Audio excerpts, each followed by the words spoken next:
listening to the sweet sounds of the After Movie Diner, which turned 10 years old in 2021. Insert suitable sounds of shock and awe now. If you enjoy the show and have pursued the recommended treatment from your medical providers, why not support the show on Patreon over at patreon.com/After Movie Diner. You can also donate to the show directly at aftermoviediner.com. Rate and review the show wherever podcasts are found, and rating and reviewing is possible. Even a 1-star review provides useful insights on exactly the sort of petty-minded and wretched individual who negatively reviews free entertainment they do not need to be consuming. And now, try to contain your outrage and yawns. Here is your host, John Cross. Thank you, Leanna. Hello, that's right. I am John Cross. And along with celebrities like Helen Mirren, Nigel Havers, and Basil Whiffenjetter, over the years I've been collecting the discarded beaks of feral pelicans and using them to humorously deface the homes of celebrity chefs. So what can be said about our guest on this show that hasn't already been said at one time or another by chiropodists the world over? Born a stone's throw from someone who will just not stop throwing stones no matter how loudly you shout or try to taunt them away from their pile of stones with a plate of fried meats, our guest relished his early days on the planet by rigorously learning the card game Uno, attempting the trumpet, and getting angry at cheese he wasn't allowed to consume at precisely the moment he wanted to consume it. Growing up to be ruthlessly ludicrous and developing quite the unwieldy noggin, he soon discovered the art of crochet, the delight of pigeon bothering, and the despair of the ashen, domed faces that plagued the BBC, dispensing useless knowledge about steam railways, the cabbage press, and the rotary pig joist. He overcame the adversity of having spent time in Surrey by writing 3 incredible science fiction novels. No, really, he did. Barricade, Steeple, and Rig, which are genuinely available right now on Amazon, and links for which will be available in the show notes. He's also a comedian, an avid husband, a contented father, a player of the brass guitar, a hobbyist owl pointer, a sometime songwriter for the O+N band, whose album The Last Phone Box in Town is truthfully and actually available on Bandcamp right this moment. He owns all his own knees, grows his own shirts, and once arm wrestled Phila Delore in a British home stores and ended up winning a poncho and some hair ties. It's the one, the only Jon Wallace. Gentlemen, good day. I'm good. I'm very good. It's fabulous to be here. I don't know how long it's been, but it's been. I don't know what our last. Did you? You didn't even do a quarantine episode last year, did you? Or no, I didn't do a quarantine episode. No. I was quarantining with children and stuff. It was just. It was impossible to get you on the. Well, it was probably very possible, but your brain went a bit weird, didn't it? Mm-hmm. It was all just a bit. It was all a bit like that. I mean, the weird thing about lockdown has been that I've actually started to record my movie watching experience because there was nothing else to do. Have you used Letterboxd? So I'm using Letterboxd writing down. I still watch, even over lockdown. I didn't watch very, very many films. I did quite good at watching different films. Yeah, but I should follow you on Letterboxd. Why am I not following you on Letterboxd? I don't know. But I mean, I think I'm following you. I'm following you. I didn't know if you were on there. You're the only person I follow. I'm After Movie Diner. But I'm terrible. I think what I did do over lockdown was I trained myself to stop doing my worst ever habit, which is switching on Diamonds Are Forever halfway through and watching half Diamonds Are Forever and then going to bed. Things that you would just consider to be sacrilege, I would do all the time. So watch half a film. Is that because you have... Do you have terrestrial TV? Do you have cable satellite? Yeah, I still switch on terrestrial TV. Right. I still switch terrestrial and flick through things. Because I find Amazon just too much sometimes. And Netflix, I can just flick through going, It just goes on forever and I can't decide what to do. That's why I to be fair, I have the same thing with physical media. But at least when I go to my Blu-ray room, I go there and I go... Oh, I'm in the mood for an action movie. So what action movies do I have available? I have this chunk here. Pick one out of this chunk. And I'm looking at it. It's not a scrolling thing. Nothing's beeping at me. You have a Blu-ray room. Well, I have a little closet off this room here that has all my Blu-rays lined up the wall. Excellent. Fantastic. Glad to hear it. Yeah, it's a Bluray room. Is there any VHS going on in that house at the moment? I have all my DVDs and VHS currently in storage. The only thing I brought out of storage was my Blu-rays, because we're only here till December, and then when we move back to the other house, I will fill it with all my media again. But no, I have my little, I have my projector outdoor setup at the other place over summer, and then when we moved into this place, it had this sort of big second bedroom, and I was like, what am I going to do with that? Because I'm not going to decorate it particularly or hang a bunch of stuff up or anything. And then I was like, it has a big white wall. Well, screw it. I'm just going to make this the theater room. And I set up my outdoor projector indoors, hooked it up to a streaming service and a Blu-ray, and then brought all my Blu-rays over. And I just thought, so when I want to watch a movie, I can literally make it like a home cinema and have it take up the whole side of a wall. Awesome. That's really, really great. And then I'm you very can see jealous. I have a sound bar there, so like I get proper surround sound stuff coming out of the sound bar, and I just sit and watch whatever movie I have on Blu-ray. I'm very jealous. I am to you the equivalent of my dad was to me, where he had a telly.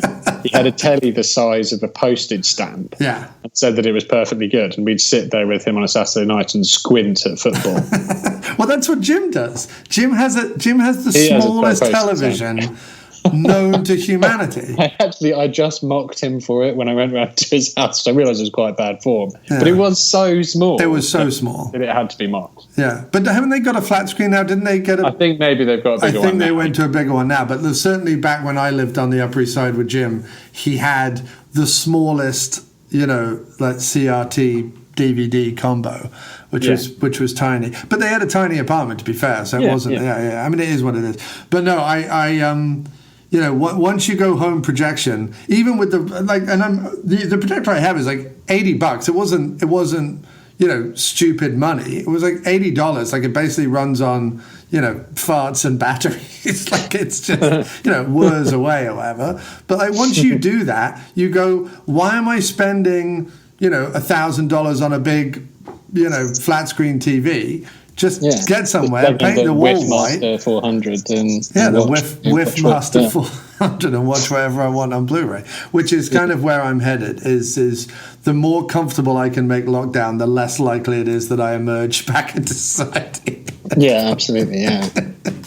So anyway, when we were kicking around ideas for what will certainly at least be, if not the victory lap of the After Movie Diner, but however, its interim state until we can, if we do, crank up in-person episodes again. I was obviously going back to all the previous hosts and friends and people who've been on the show before. And obviously, you're always someone I want to talk film with or talk to in any way at all. And you were kicking about the idea of doing, well, what were your two options? You wanted to do Wesley Snipes movies, and what was the other one? Like some 70s sci-fi or something, you said? Oh, what was the option? Sorry, I can't remember what it was. I think it was like 70s sci-fi or something, I think. Oh, yeah. No, maybe it was. There's a lot of... there's an awful lot of dodgy-looking sci-fi on Amazon. Yeah, because that's the thing that I do like about Amazon is that I mean, it's crap on my telly, but if I go browsing it on my laptop, there's just piles of new science fiction coming out, and I don't watch any of it. I just don't do it because mostly it's awful. Like, yes, mostly it's awful. But but watching awful things for the diner gives it some purpose. It gives it some, like that Bruce Willis episode that Jim and I watched. Bruce Willis episode. Yeah. But every now and then something might sort of come wheezing out of the mess that you think like, oh, that was sort of worth it. Yeah. No, and I appreciate that. It's just, I think that when you said Wesley Snipes, I think, or random Amazon sci-fi, I think I was more intrigued with Wesley Snipes. I, however, went ahead. I'll just admit it. I was sat here for ages going, what's another actor who begins with Sn? Because I was like, can we do another Woods and Weller? Right. Is there a Snipes and I don't know, Snodgrass, whatever that we could be doing? And I just couldn't think of one. I mean, I didn't put an enormous amount of effort into it. but I couldn't think of another good Snipes. So write in, listeners. Yes. If you can think of a snur. Snur. It could be first name or last name. We're open to either. I suppose it could, yeah. Although there's not many first names that begin with snur. No. Anyway, I'm not going to get locked down and just think about that again because that'll tie my head up. Yeah. But I love Wesley. Yes. I always loved Wesley, and I think he always got a bit of a rough ride in the video shop. I think it was always like I'd always go, oh well, I guess I'll finally get out like Murder at 1600 or whatever. Like I've seen that.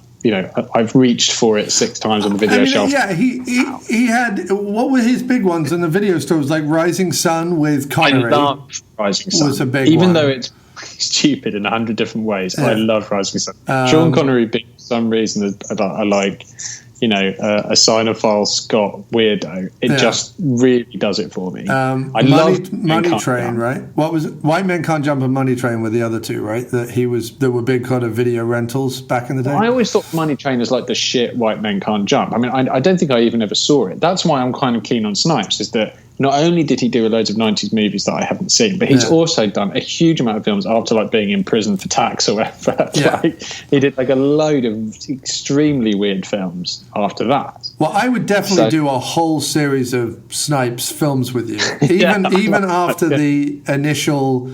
Well, let's just say it's not a stumble because I think it's going to make an interesting discussion, but certainly after the initial chaos of the fan. I think the fan is something that if you showed it to George Harrison in the 90s, he would look at it and go, "It's chaos." Like that's what the fan. Actually, it's a really interesting film, but in many ways to talk about. But I mean, it's a bad film, but it's quite interesting, like why it's bad. Like there are sort of interesting things in it. But no, I mean, I would watch like Snipes all the live long day because there's loads I haven't seen. And loads I've sort of meant to see. What about Passenger 57? Isn't that him? Passenger 57 is really odd. That was on that was on telly like a couple of years ago. Okay. And I just caught it, and it's a really strange film. I mean, it's not as strange as The Fan because The Fan is like, boy, this is weird. Yeah.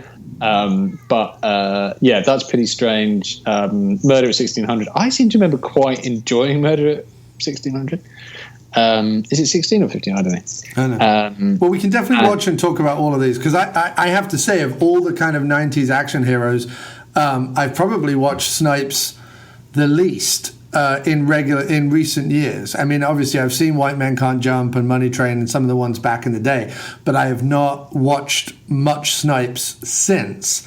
So, and The Fan has not deterred me. Demolition Man. Demolition Man, of course, I've seen a ton as well because of the. And I would have loved to have seen him do more like double act stuff with Stallone or one of the other guys. Like it would have been great to have like a Snipes Van Damme double act or whatever, like something like that. He never really did that. Who's the bloke from Madison King George? Who's the Englishman in thingy? What's his name? Nigel Hawthorne. That is his name. Okay, Nigel Hawthorne. I would love to have seen more films starring Wesley Snipes and Nigel Hawthorne. So I would have liked to see. I would have liked to see a Hawthorne Snipes double bill, like buddy movie. Yeah. I mean, maybe he would have done that. Maybe that's the way he would have gone if he'd not been evading tax like a big buffoon. Oops, sorry. I wasn't ready. I was busy pickling some fish. I like pickling things. Fish, vegetables, running shoes. Anyway. Apologies. We sadly have to pause for some ads. Maybe if more of you supported us on Patreon. But there it is. The After Movie Diner doesn't endorse any of these advertisers. We don't even know what you're going to hear. It's forced technical AI wizardry. And don't fool yourself. None of us are in control. The robots are coming, and they want to sell us insurance. So anyway, yes, we're talking about The Fan. And The Fan, the brief overview is that The Fan is 2 films that is cobbled together by other bits that were lying around the edit suite that Tony Scott just rammed into an edit machine and went, "That'll do." That's really what the fan is. It's sort of. Tell me who wrote it. What does it say for writing credits? It's written by Peter Abrams, who wrote the book, and then Firth Sutton, spelled Phoef. Sutton. That name was made to be said by you. Firth. And he was known for, he was the producer of Cheers, which is odd. He was also the producer on Coupling, but that was he's been like a comedy TV producer. So why did he end up writing? He wrote this. And did anyone else write it? What else did he write, though? I'm interested in what else he wrote. He wrote a lot of TV. Because it comes across as, is he the only one with the credit? Because it comes, if he is he's the only one. Yeah. Wow. Because it really comes, as you say, it comes across like several ideas. I suppose that makes sense in a way for an amateur, not very good writer. But it comes across like several films slaps together. What's weird about it is this. So very, very quickly then, because it's not a complicated plot.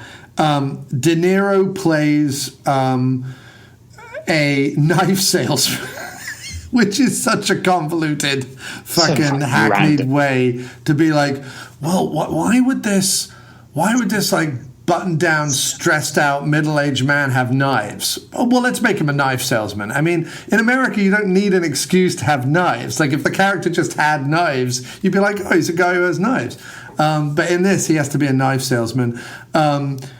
He believes in, like, principle and propriety over cheap foreign products and slapdashery. He sells knives because his father used to manufacture them, but that job is going badly. He has a really bad relationship with his ex-wife and a kind of confusing relationship with his son, who he's constantly trying to connect with, but also like neglects horribly and abuses horribly.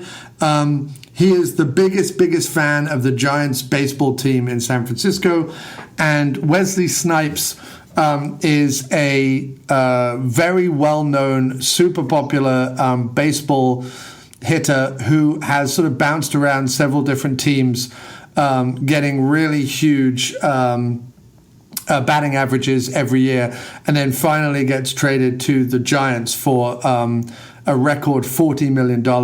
So all eyes are on Snipes. De Niro is a big fan of both Snipes and the Giants. And then it all sort of goes a little wrong, and De Niro becomes a little crazed, and we'll kind of bring stuff up as we talk about it from there. But basically, it's King of Comedy meets a baseball movie, essentially. It's King of Comedy meets what's that other Tony Scott one with Bruce Willis? I know it's a football movie, but Last Boy Scout. Last Boy Scout. It's got some Last Boy Scouty moments, and it's got some King of Comedy moments, but it's not as good as either of them. No, it's not anywhere near. Right. I mean, I thought that. I mean, I don't know what. Like, it was interesting what you said, because I emailed you and you wrote back that you were halfway through. And I was like, oof. Yeah, you used the word oof, which I don't think I've ever heard you or seen you write before, certainly, and that showed that it was a unique experience. Yeah. The thing that was really odd about it to begin with was how, because there's loads and loads and loads of actually good ideas in there. Yeah. Like the King of Comedy, the idea of obsessive star worship is, in many ways, or obsessive fandom at least, is a lot more applicable to sport than to comedy. Right. I mean, there's it's a lot more widespread, and there's also there's a sort of violent, thuggish, drunken, like tribal element to it.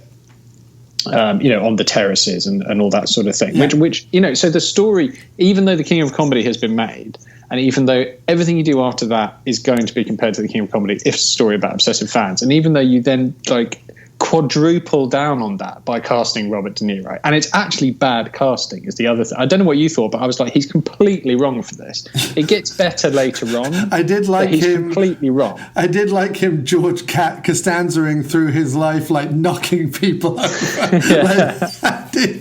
When he knocked his kid over and then knocked the woman over in the apartment, I was hooting with laughter. And the thing is, you're not meant to laugh at those moments. You're meant to be like, what a blackguard. But like, I was just laughing my head off because it was so ridiculous. But that's the thing. So that is a good thing to have. There's also another thing that crops out of it that has a lot of potential is like he wants to say that writer Blake, he wants to say something about like father-son relationships. There's this whole like father-son thing running through it with and his kid and Snipes and his kid, and there's a father and a kid in hospital. And De Niro, and there's this totally throwaway, like utterly useless, meaningless bit where someone talks about, your dad, of course, founded the firm. They've got fuck all, apropos of nothing. Right. But and sport again has a lot. Sport has this real, like obvious sort of infection of father-son relationships. Well, you also have the idea that you find out at the very end that, and this isn't really spoiling anything, but the De Niro's character was like had his moment in Little League where he kind of won the game for the team because he's a pitcher, and there's this news cutting of him winning said game and being held aloft or whatever by the team, and you get the idea just from everything going on that was not only a big point in his life, but a big point in his life born out of the fact that it was probably the moment that his father was most proud of. Do you know what I mean? Yeah, exactly. Yeah. So there's that. There's a whole thing about failure, which is a lot more. It resonates a lot more in a sporting, area. But the thing is, of course, you're making an American Hollywood picture, and nobody in Hollywood knows how to make a sporting feature that is about sport making people weird and freakish and unreasonable and dangerous losers. People only know how to make movies about winning sportsmen. I mean, I suppose there's some examples where people are losers and then, gosh darn it, they come all right in the end, like your Cool Runnings or whatever. Right. But generally speaking, it's about, well, that's an underdog story. I mean, they know how to do underdog stories, but they don't know how to do the... Exactly, yeah. They don't know how to do something with any kind of depth. The King of Comedy has... I mean, first of all, it's a useless comparison to make in many ways because these films, these sort of light King of Comedies make you realise how truly great King of Comedy is. I mean, when I saw it, I thought, I feel like this is the best Scorsese movie myself. And when you watch Joker, you just go like, oh, for God's sake, you've got no fucking clue what you're doing here. But this, you feel like if they'd have gone, we're going to take a particular tone with this movie, and we're going to definitely tell a story which is about gradually building this guy up as actually big. Let's just copy the King of Comedy and just make it clear. The longer you get to know this bloke, the more you realise how demented he is in a sort of slowly unfolding way. It could have actually been pretty good. I mean, it completely loses it at the end, like what it's trying to do anyway. It all goes completely batshit, falls to bits. So it kind of like shits itself to 2/3 of the way through this film and just like doesn't know what it's doing. But at the beginning, the tone is so fucking weird. It is weird because he's like, it's almost like those bits of like Beverly Hills Cop where he's like driving around, like looking up his sunglasses, looking at chicks walking on Beverly Hills Street and going and doing his Eddie Murphy laugh. Like it's that kind of tone, isn't it? Yeah, it's baffling. Well, I mean, okay, so there's a couple of things in the trivia that are very interesting to know. I think the finished article I can't lay at the feet of the writer, and I'll explain why. It's based on a novel that clearly was like hot property because there was lots of people vying for various roles. Like as you look at it, like Brad Pitt, Jack Nicholson, Al Pacino, like lots of people were vying to like be in this thing based on the novel. Frank Darabont, who we know can write a decent film, contributed an uncredited draft of the script. And like you say, there's enough like really strong ideas, and there is as very often with these films that you and I end up talking about, there's a good film in there, but it feels like the casting, the production, and especially Tony Scott, which I'm going to get to in just one second, hamper the film and make a mess of it.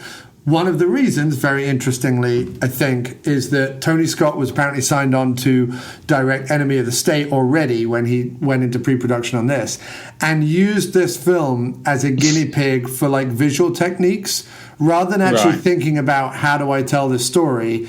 Just was like, well, how do I use this story I don't care about to like try out a bunch of whiz-bangery, basically. And I think that speaks a lot to it.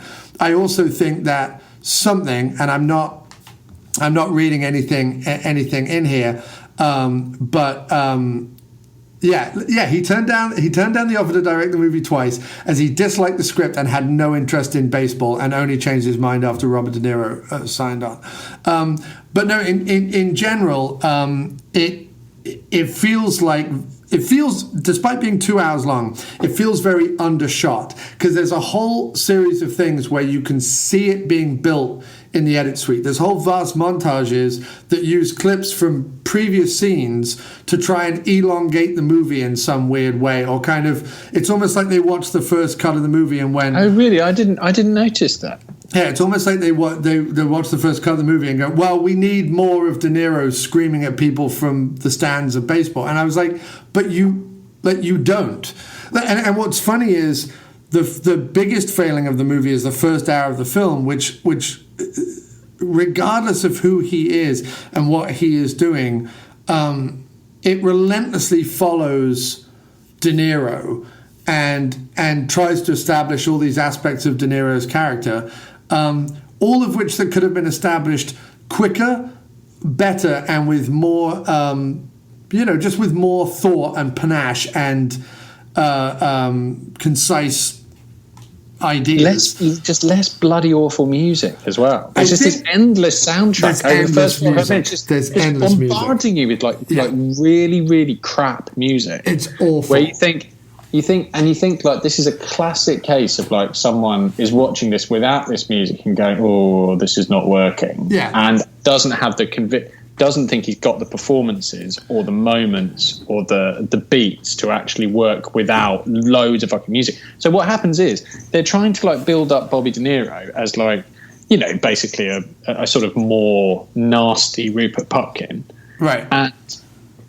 But it doesn't even begin to do, even like you say, even though you're camped out with him, spending all this time with him, you don't begin to get a chance to like begin to feel interested in him or intrigued by what's going on, because there's this fucking awful music playing just constantly, like screaming at you the whole way through. There's a really horrible track as well, which I don't know if you noticed, which is with these lyrics like, I want to something you, I want to, I can't remember what the lyrics are, but a terrible, terrible song that's played like 3 times. Well, it's weird as well, because you can't, one of the main things about Robert De Niro, and I'll say this as someone who became a baseball fan when he moved to America and has been to multiple games and whatever, he doesn't strike me as any baseball fan I've ever met, known, whatever. Because, the genius of Rupert Pupkin is this idea of this, he wants to be this sort of creative, wild, funny guy, and he has all these kind of dreams in his basement. But actually, when he kind of goes out into the world, his navigating the world is sort of this approximation of what he thinks society is. Like, he doesn't quite understand it. So the suit and tie and suitcase that he kind of takes to a meeting, it approximates what you would wear, but it's also just sort of a little left of center. It doesn't make any sense. Whereas this character is different. This character he's brutish and violent and has no regard for anybody on one hand. But then on the other hand, we're meant to be being sold this idea that he believes in, the craft of building the right knife and, dressing properly in a suit and being all kind of focused on sales and his pitch and his idea and all this sort of stuff within his job, and his father built this thing, and it's all about craftsmanship and whatever. But none of that rings true. Or pays off. Or pays off. But he's also not. He's not like, there's some really wild scenes where like they have him standing in the stands screaming at Snipes in like a grotty old t-shirt, ridiculously loud baggy trousers, and like a kind of a very kind of casual sweat jacket. And you sort of think, well, that doesn't fit De Niro either. Like the character just doesn't, and it could be casting, but at the same time I feel like, nail it down. Is this a schlubby guy who lives in a motel who's down on his luck and who his ex-wife hates him and everything else, or is this guy who thinks he could be so much better if only the world around him cared more and thought more about precision and thought more about craftsmanship and thought more. There are nice things. There's not. It's like you say. It's just full of like good stuff good notions that don't pay off. Because there's this other thing that happens here. Like I thought what was going to happen was that he was going to get his psychology was going to get tied up with Wesley's psychology in terms of because basically the beginning of the film, Bobby is ringing up this radio station with Ellen Barkin and Jack Black in The World's Most Thankless Cameo manning it, and he's calling in and saying, I'm really excited about them signing Wesley Snipes, and he's completely invested in this. And for him, this is like, because he's known this player since he was very small, and he's been following this player since he started, and he thinks he's the solution to his team's problems and all the rest of it. And you can tell, and it's not played properly, but you can tell that the idea is that he's investing far too much in the signing of this player, just like lots of fans do. They invest far too much of their emotions in their teams. And that as Wesley, for various, and again, not well executed reasons, begins to, because there's this whole idea of this sick kid, and you think that's going to get in his head and everything, and then it doesn't, and then well, then it becomes about his lucky number, and I'm like, his lucky number. Where did the lucky number come from? Where was that a thing? Right. Suddenly that's a thing. So weird. And what I thought was going to happen was he's going to get entwined with Wesley's psychology, and Wesley's going to fail and fail and fail. And Bobby's life is going to fall to bits and fall to bits and fall to bits. And he's going to start to think that Wesley, it's all going to be about luck and all that sort of thing, or like a streak. And that Wesley's bad streak is connected to his bad streak. And I don't know, he has to like bump off Wesley in order to break his bad streak. Like that's where I thought it was going. Very simple, very predictable, but probably fun to watch. But then it doesn't do that. Instead, it goes completely. Well, to begin with, like he supports Wesley while Wesley is failing, and I was like, "Oh, that's quite interesting." That he's actually sticking with his player even through all of this. Right. That I thought was quite interesting, but then it just went like, I don't know. What it is that the film has no second act. It has a first act where you learn about Wesley and De Niro kind of separately but together, kind of in tandem, living their lives, right? Then there's this whole thing about he happens to be in the bathroom of a bar and overhear the whole number 11 thing, right? So then he offs Benicio del Toro's character, like just stabs him in a sauna in the most confusing way, because it is really badly done as well. He edits it, Tony Scott edits it as like in flashback, which he doesn't kind of do any other time in the film. Yeah. So you're like, wait, did he kill him? Is that a dream? Is it part of it? Like it's totally weird. But then the second act, the whole second act is simply the scene at the beach house where they finally meet.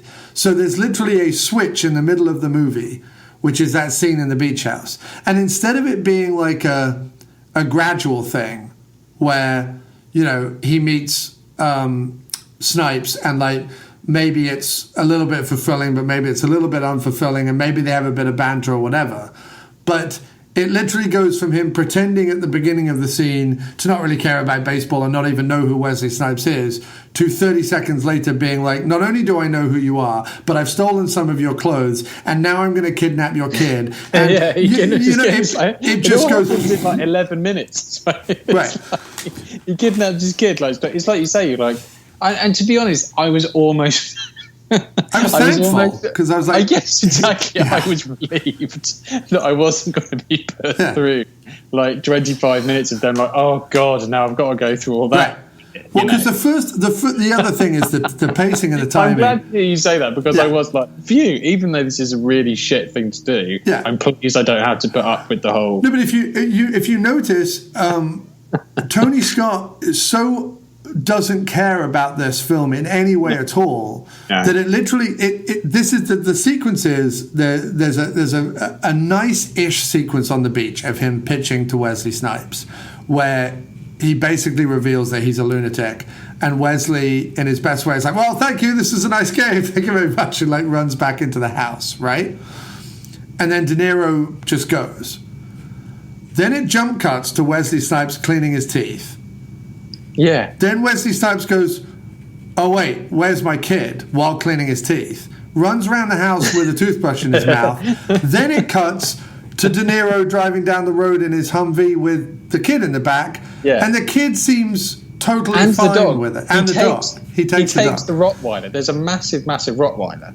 So you immediately think, oh, what they're going to do is Wesley's brushing his teeth. He's going to come down the stairs and find the dead Rottweiler. Right. No, De Niro still has taken the Rottweiler. Yeah, we don't understand why. But surely more trouble than it's worth to take. It's more trouble than it's worth. If you're going to lose your mind and kidnap a baseball star's kid, don't take the Rottweiler.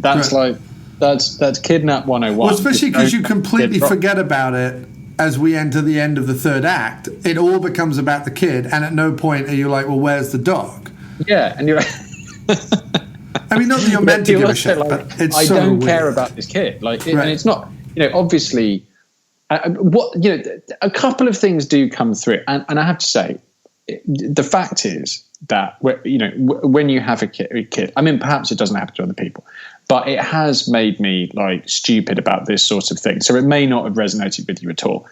But I thought that there were little glimpses of performances and good moments. But there were glimpses. So there was a bit where, because Bobby basically abandons his kid at a baseball game to go off and try and sell some knives. It's all like, it's the sort of thing that should have happened like 25, 30 minutes earlier. Yeah. You should know the family better and have seen more of the family stuff. And there'd been less like him driving around with like hyper jazzy, like 90s music playing. Bobby like wearing sunglasses. What's this? Like, what am I doing here? But there's a moment where he comes back after he's to the house, after the kid has found his way home, thank God, and he goes into the room. He comes with the home kid with that busybody, the busybody old woman who. That's right. Yeah, and she brings him back from the basement. His kid's bedroom, and he's bought McDonald's, and he sits down with his kid. And there's a little moment where, even though his kid is really, really upset that he's been left behind, but he's also thrilled that his dad's turned up with McDonald's, and they have a little conspiratorial moment together. That little minute I thought worked. And also I think that Wesley's a really good actor. Yeah. And I don't think he very rarely gets the chance to show it, but he has like presence, but he has a sort of action.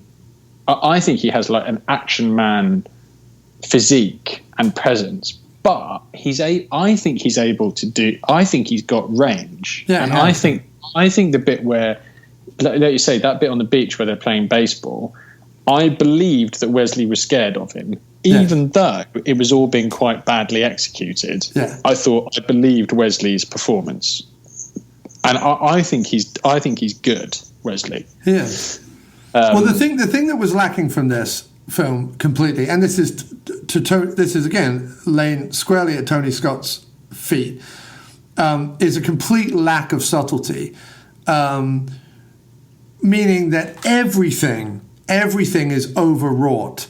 The drama with the ex-wife is overwrought. Every time they see each other, it's screaming, it's punching, it's swearing, it's sweating, it's grabbing my boy back. It's the ineffectual stepfather who's kind of standing there and being whatever.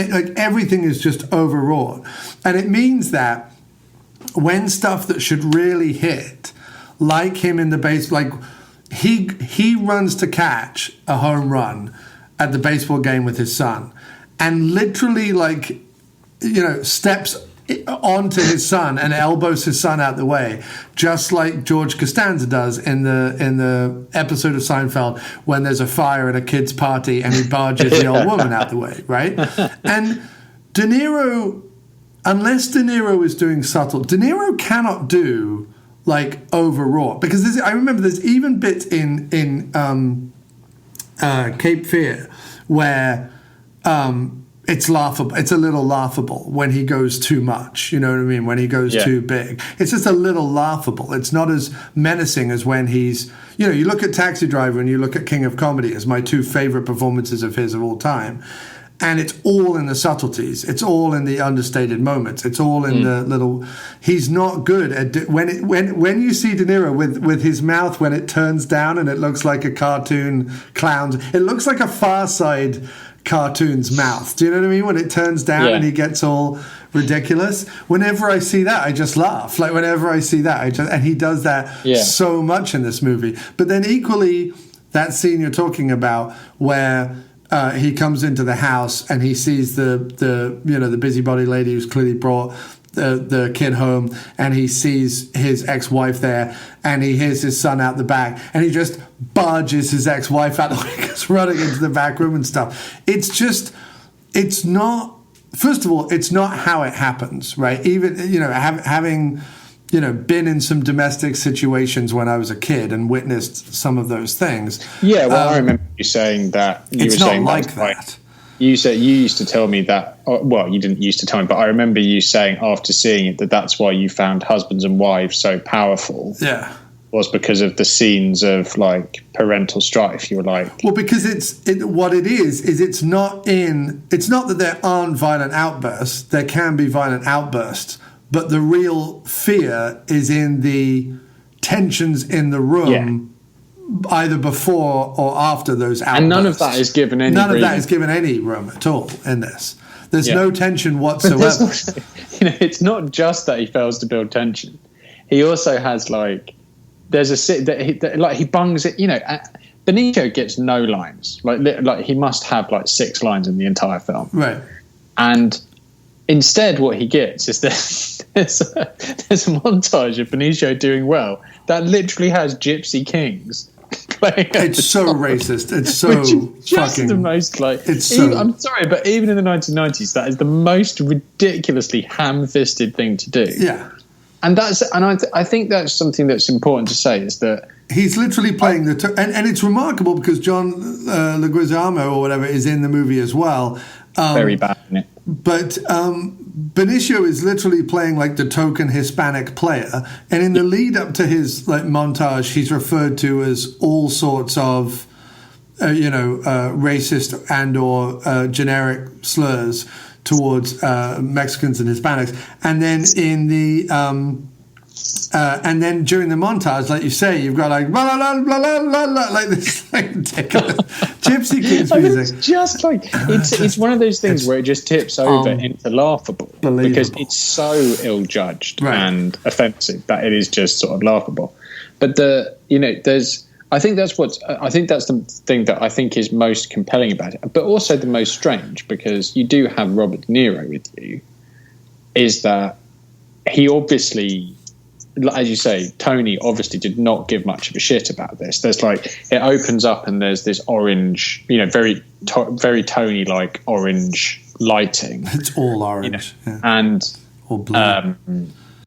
And there's some fairly decent shots, but even not many of them. But the main thing is that pretty much any other Tony Scott film you see, it's pretty damn entertaining.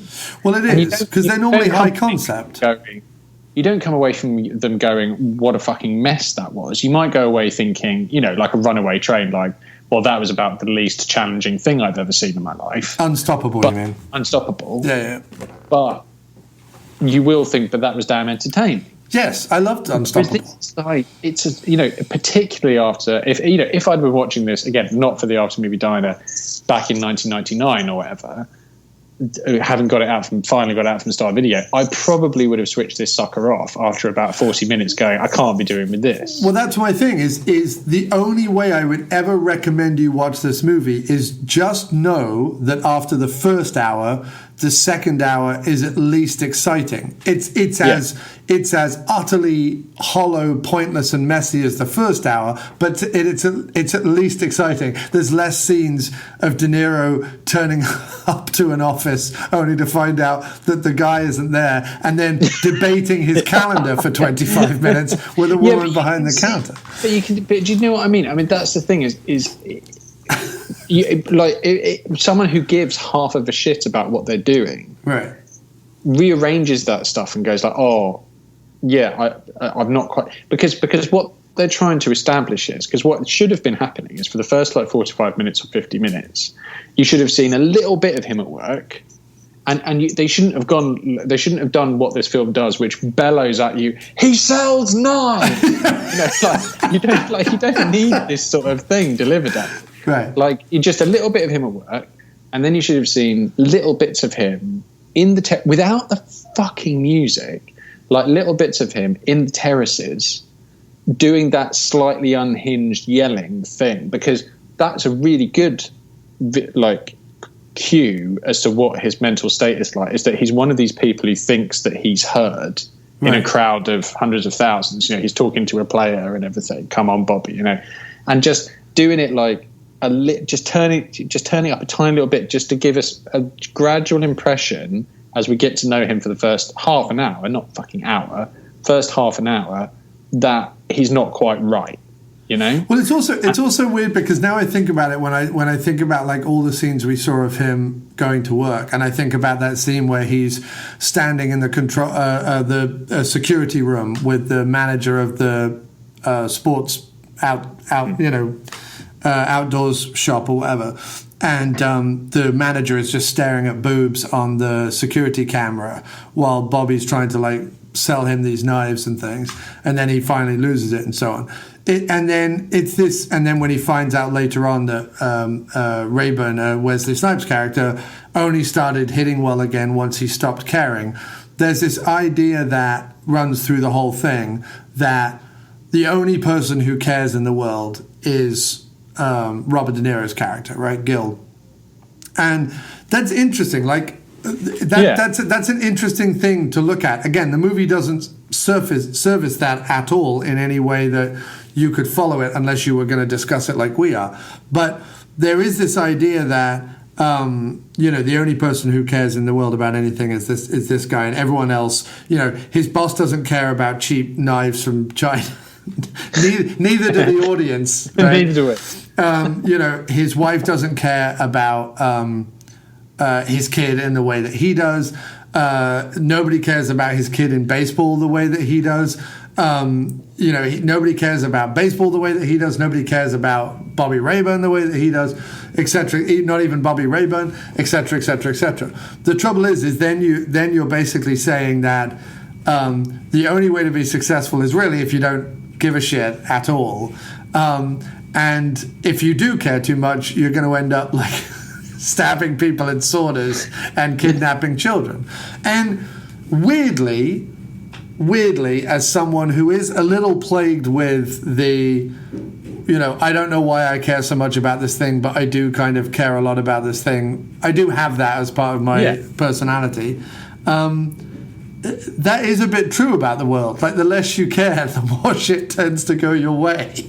Yeah. So, but again, the film just needed to service that better, and it just doesn't give it a landing. It keeps on just pinging off good ideas, hitting good ideas, but then rebounding off them and flying away and not coming back to them. There's a really good line in it, which was he's leading his kid away from the stadium or into the stadium, and he says something like, "That's what's great about baseball. It's not like life; it's fair."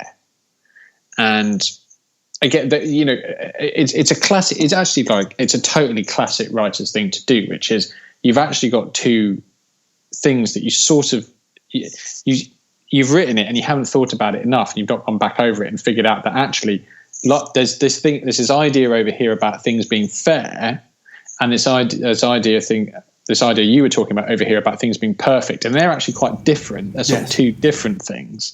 And I kept on expecting him further down the movie to go it isn't fair, or that's not fair, for that to come up again. It never came up again. No. Never came up. Interesting as well that the other thing that I just thought of actually is, so normally in a movie, the fantasy of most films, most sort of entertaining blockbustery type films, is that we're going to make the underdog, we're going to make the person who doesn't think life is fair, we're going to show them that sometimes life can be wonderful, right? The resolution of most films is that thing you've been struggling for that whole time will eventually come true with, a little bit of luck, a little bit of elbow grease, and the right people around you, kind of thing. That's the fantasy we're sold by Hollywood on the whole. This movie essentially says, the message of this movie is, you're going to follow a psychopath with, he might care in quotation marks, but he has no empathy, he has no sympathy, he has no consciousness, right, about the world around him. He's bellowing at it and trying to fit it into what he thinks his worldview is. He's not actually engaging with it, right? But the message of this movie is, anyone trying to improve themselves or improve the world around them, even through disastrous measures, is doomed to be shot on a rainy baseball field by the aggressive police. And everyone who just doesn't really give a shit and have kind of given up on their dreams and have just taken the money and run, they'll do okay. And the funny thing is that's probably closer to life than the fantasy that most movies sell you. Yeah, I don't know. Yeah, and I think that's the... But again, we should take that away from the movie. We shouldn't have to talk about it for an hour before we realize that that's something that's in the movie. You should take it away from the movie inherently.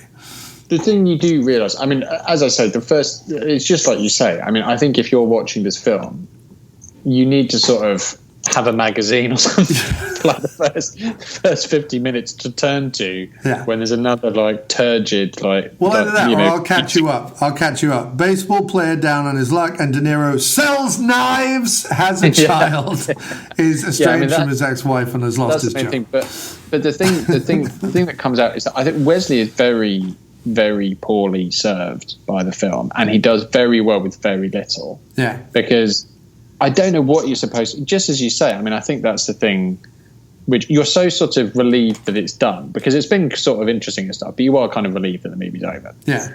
And only now, as you say, after talking to you for like an hour, do I think, actually, we really don't know what, yes, he gets his son back, right? But that's because you didn't know what to do with the obsessive fan who bumped off his rival and gave him what he wanted. Right. You couldn't think of anything interesting to do with that. What? So you try. So just as you say, you resolve all of that in a sort of 3-minute beach hut scene that doesn't work, and turn it into a kidnapped kid so that he gets his kid back, and that's the end of Wesley's story thing. And it just doesn't work, because what you've done is you've introduced this thing to be solved, which is, how does he deal with the fact that his newfound success is down to the fact that this nutter has murdered his rival in the team. Right. They just ditched that. Well, and Wesley is meant to be, I think this is the other problem, is that Wesley is meant to be this good, like a legitimately good guy, but because think about it, he's like genuinely affected by the cancer patient's death when he finds out about it, right? He genuinely tries to hit a home run for the cancer patient. He's genuinely upset when his rival is killed and feels guilty about it. But two things, we're introduced to him as this, wisecracking 90s Wesley Snipes with his sunglasses and his Hummer, having just made $40 million. So we instantly hate him because he's this epitome of, 90s excess with the Hummer and the $40 million and the sunglasses and everything else, right? We immediately hate him. Wesley is normally found to be wearing sunglasses, though. It's not a massive surprise to see Wesley. I know, but I'm just, what I'm saying. The way Tony Scott shoots him, you're like, oh, this is the asshole. And then we're served up De Niro as, wait, is he the protagonist or the antagonist? Totally. And is he the protagonist or the antagonist? And then, even though Snipes is genuine and nice and seems to be soulful and goes through a bad patch and finds the weight of the $40 million and all of the bad press and everything too much for him to bear and everything. Like, he genuinely seems to have a conscience and a soul and whatever. Even his own, like, spin doctor and manager, later in the film, John Leguizamo says to him, I always thought you were an arsehole. Like, I guess you're not an arsehole. Well, you're still kind of an arsehole. And I'm like, wait, is Snipes meant to be an arsehole? Like, when was Snipes an arsehole? Like, who was he an arsehole to? The only thing he was remotely arsehole-like about was that he wanted the number 11. That was the only thing where... Yeah, and Leguizamo is eating up the arsehole biscuits anyway. Yeah, he's the arsehole biscuit. He is like, he's really, really painful and annoying. Right. Which would be fine if all the rest of it was working. I mean, again, Ellen Barkin is just like enormously short-served. I'm not even that big a fan of her, but she did do that really good film. Was she in the really good film with Al Pacino about, what's it called? Sea of Love. No, Sea of Love. I love Sea of Love. Yeah. And I will always like her for that. She's just playing the token femme fatale. But she just, like, you know, you're like, I'm annoyed. I'm annoyed that you keep on, like, pushing her back into the film, but it having no consequence to anything. Right. Well, but she essentially is the audience's voice in some weird way. Like, that's what she is. And it's very interesting that the screenwriter is from TV, because the other thing that I think is a problem with the film, and it's certainly a problem for Tony Scott, because as I think about his other movies, is there's too many characters. There's too many characters. If it was a doubleheader, if you played the whole thing as a doubleheader between De Niro and Snipes that somehow got out of control. Like, for example, if while Snipes was down on his luck, he befriended this fan who actually believed in him and blah, blah, blah, blah, blah. But then let's say as he got back onto his stride again, rather than De Niro having to kill anyone, as he got back on his stride again, he, like, left De Niro in the dust or whatever, and then De Niro, like, flipped out. That would at least be kind of an interesting arc, and you would sort of go with it.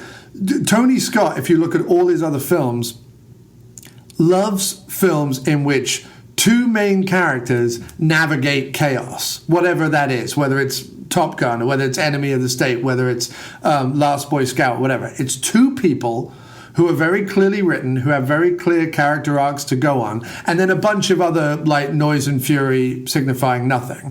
But there's these two guys very solidly navigating that, right?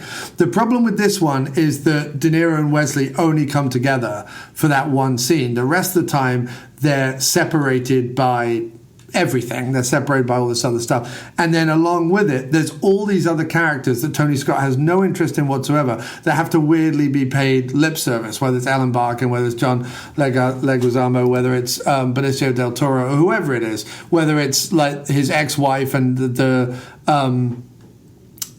stepfather, whatever. There's just a whole array of people that Tony Scott is like, I've got no time to juggle with any of this. So say your lines, do your thing, and then I'm going to go back to, like, playing around with shutter speeds. Yeah, I'll put some music over it. Yeah, what he said. But I mean, that's what I'd say. The last thing I would say on it is that, you know, what I like about like, listening to you and Jim and stuff is that it's when you do Diner episodes, and what I like about when we've done Woods and Weller and stuff like that is that even when you see a bad film, sometimes it's just you know, like when we did the David Bowie Tony Scott movie, I just like, this film can just fuck off. Yeah. Like, I'm just not interested. Everyone loves The Hunger. We hated it. Yeah. Oh God, I really fucking hate that film. I've got no interest in this. Fuck off, Tony, and take your hunger with you. Yeah. But this is a film where there's actually, like, loads of very good and actually quite timeless ideas in there, and I think this is the essence of what Hollywood gets wrong. What Hollywood needs is, like, you in a Blu-ray room, basically, watching everything and then coming out with the fan and going, now this has good ideas in it. Get some writers together and remake that. Yes. Remake The Fan. Yes. Because The Fan has got like 3 or 4 or 5 really promising ideas and themes in it that are not properly put together. Yeah. And it's a completely timeless idea. You know, it's not like it has no like historic baggage at all. It's just about sports and obsessive like fandom. Like that's all it is. And someone can take this away and write that again as a really good like psychological thriller instead of this like completely like you wouldn't even know what genre to put this in. If you were in Blockbuster in the 90s going, where the fuck do I put this? It's not a sports movie. It's not a thriller. It's not an action film. Like it's not anything. You just put it on the bottom with all the other videos that you've got one copy of, you know, like next to like Bullseye and like except when this came out it was probably because of who it starred and who made it, it was probably a full wall of versions of it. But no, you're completely right. This is a movie that if someone said like, hey, if a screenwriter said tomorrow in an interview, hey, I was watching The Fan and I thought, if we trimmed these bits out and we made it more about this and we kind of this could be like a neat movie. I would totally agree with this being, I wouldn't want it remade beat for beat or name for name, but certainly like the thoughts and ideas and concepts in this movie could totally be re-energized in another thing. And I think that there's a lot to be said for it. I weirdly compare this movie to Groundhog Day, and I'll tell you why. Groundhog Day, initially, the script was all about kind of the psychological toll it would take on you if you couldn't die. It was like this existential treatise on eternal life, essentially. Which is what Bill Murray signed up for. And the big rift between Harold Ramis and Bill Murray that wasn't solved until like 3 weeks before he died or whatever, before Harold Ramis died, is that Bill Murray never forgave Harold Ramis for turning Groundhog Day into a syrupy rom-com, even though it's probably entirely more successful because it became a syrupy rom-com, but it also therefore pushes the ideas that were inherent in the original script to the back, the back wall. And that's what this movie does. It takes what was probably, and I haven't read the book and I haven't seen the original script or whatever, but it was probably a script that was dealing with, like we said, with all these different themes. And Tony Scott came in and was like, what if I try out some shutter speed, some Dutch angles, and some Rolling Stones music? The Rolling Stones tracks in this movie. That doesn't work. And all the music in this movie. Yeah, he kept saying about when Mick and I were in the studio. Was he a recording engineer at some point? Like, that was never explained. Yeah. And it was like, is he a fantasist? What is that? Like, it was never explained. It was never explained. And then they had a whole thing with like how he's got like a bat lair in his old baseball thing at the end as well. I was like, is he living in his truck? Is he living in the motel? Or is he living in the old baseball stadium? He's got like 5 or 6 locations. If you're a psychopath who's obsessive about fans with no job, planning on doing a kidnap, you have to have several like layers. Yeah, I mean, none of it made any sense. And then I thought there was the last thing I'll say on it, there was a really nice twist when he'd been talking about this character Coop the whole time, right? When at the very end you meet Coop, it's that great guy from The Thing, Charles Hallahan. Yeah. And you meet him and he's living in like a trailer by a building site. And they have this like really surreal night where De Niro introduces him to a kidnapped kid and stuff. And then like when he talked about like, hey, you could have been a trainer and I could have been a ball player and we could have gone all the way and da-da-da-da. And Coop's just like, it was Little League, man. Like, get over it. Yeah. And I don't know whether we knew that until that point in the script. And I thought that was also really nice, that the thing that he had been hanging on to his entire life happened when he was 8, which isn't even the idea of like Small Hometown, the Bruce Springsteen song, which is not small, Glory Days, the Bruce Springsteen song, which is this idea of I peaked in high school and I'll never peak again. This is peaking in like, junior school. This is peaking when and you're again, like that could be a very powerful thing if handled right, with some pacing and with some patience and trying to create a mood. There's just none of that, and it's I found it a bit I found it a bit of a pity, but at the same time. You were I'm not sure that you were so enthused about talking about this one, but I knew there was going to be a lot to talk about. No, I said in my email, it's full of interesting things. Yeah, no, I said in my email, it was rough, but it's going to make an interesting conversation. These movies to me, and the diner seems to specialize in them. I seem to hone in on them, which is what I call like compromised could have beens kind of thing. Yeah. Like that's what we tend to find. Like when we that's what I hone in specialise in, and that's what's brilliant about the diner. This is a compromise could have been. But I can't recommend anyone watch it. Well, look, thank you. Don't watch it. Don't watch it. Don't encourage it. Put it away. No. don't encourage it. But sir, thank you ever so much for talking about The Fan today. I will more than happily do any other Wesley Snipes you see I'll do fit some more Wesley. from the 90s. Like I say, any of the ones we mentioned earlier, happy to do any of that. But this has been a great chat. This will make a great episode. Thanks so much for being on the show, sir. No worries. It's excellent to be back at the diner. And don't forget to check the podcast description for links to be able to purchase author Jon Wallace's trilogy of books that are out there in the world for purchase. Go find them, buy them, read them, and then some big Hollywood studio make lots of movies out of it. Thank you very much. And also love sheds, all hell, Andy Lunn, and all those sorts of people that I've been all those themes. All those thematically strong things there was you've no been talking sheds about in this. Although he did have, like you say, his baseball cap cave. It wasn't like a bat cave; it was baseball cap cave underneath the old stadium, which was sort of shed-like, I guess. Yeah, and I just want to say to finish. Yeah, I have over lockdown. I went back and listened again to a lot of Diner. I have re-listened to Diner, and I don't listen to any podcast and listen over Diner because I it's really, really good, and I've still got a couple of films. I still haven't seen Hitler, the man who killed Hitler and Bigfoot. Oh, watch it. Really and there's a couple of others I have to see, but Cop Car. The one so with Samuel L. Jackson running around a wood with the kids. Big Game. Bagman.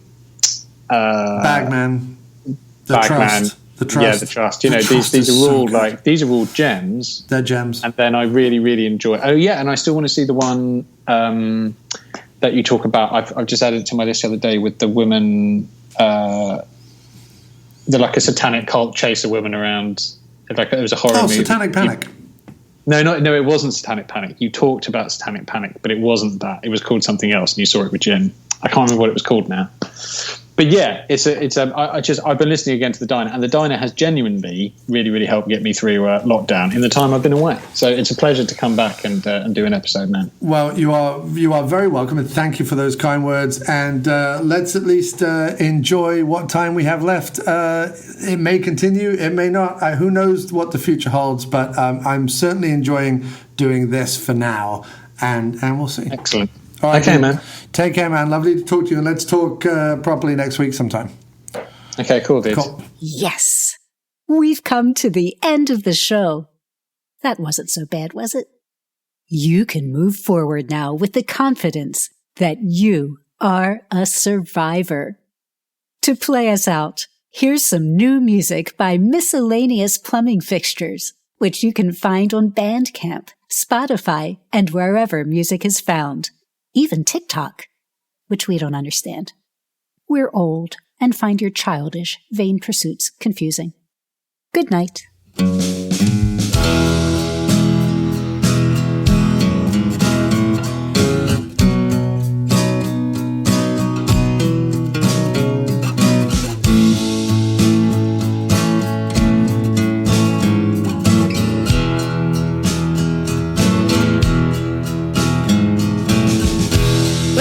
Tell you what you mean to us in a way where no one really tells you right at the moment when you need to hear it the most.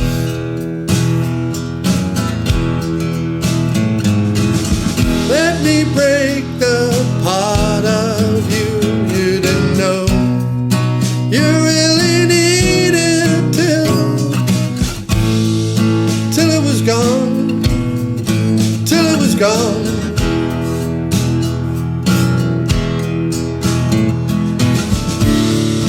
Let me keep advancing without reason or skill. Let me move the line you had your sights on for so long.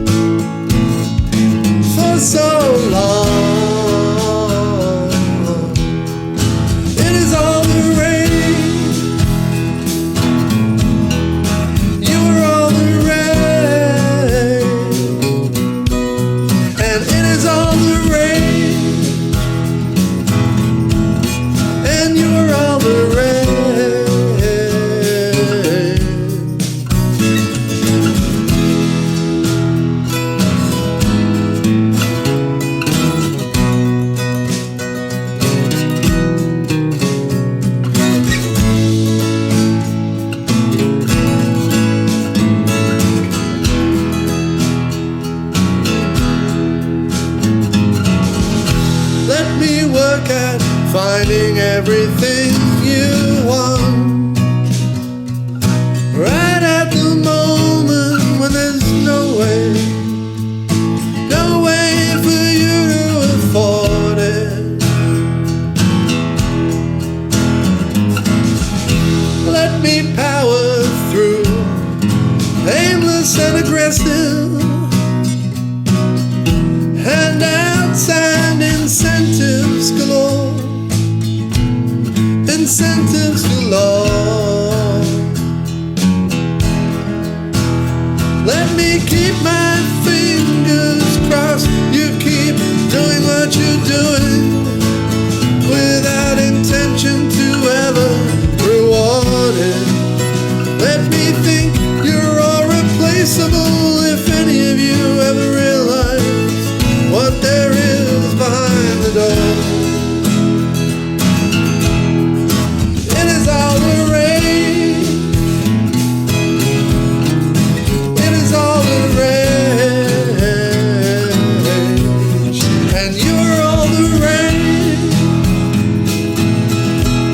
Yeah, you're all the rage.